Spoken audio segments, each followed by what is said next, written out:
ఒక నిమిషం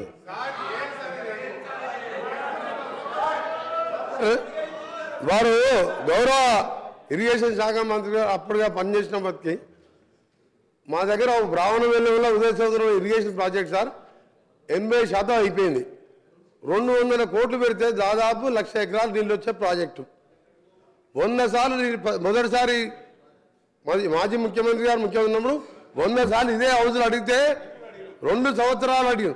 ఆ తర్వాత రాజగోపాల్ రెడ్డి గారు పోయినసారి ఎమ్మెల్యే గారు 100 సార్లు అడిగినాం.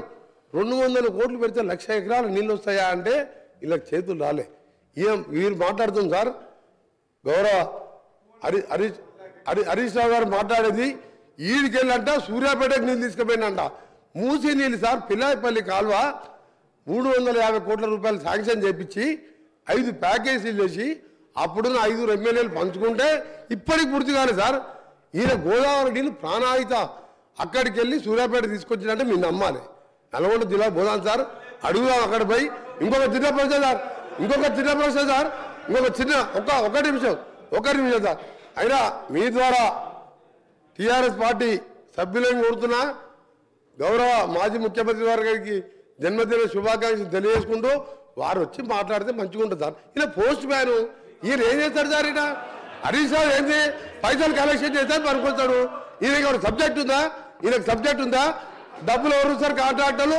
అది ఈయన పోయాలి, ఆయన చెప్పి మేము వినాలి. మా కర్మ సార్ ఇది. హరీష్ రావు చెప్తే మేము వినాలన్నా మాకు సార్ వారు రమ్మని చెప్పండి. చీఫ్ ఇంజనీర్ ఆయనే, మాజీ ముఖ్యమంత్రి ఆయనే, డిజైన్ ఆయనే, కూలగొట్టింది ఆయనే.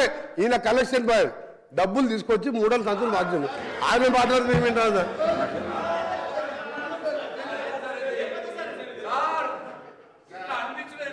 స్పీకర్ గారు వారు అట్లా మాట్లాడితే మీరు రికార్డులోకి అలో చేస్తారా సార్?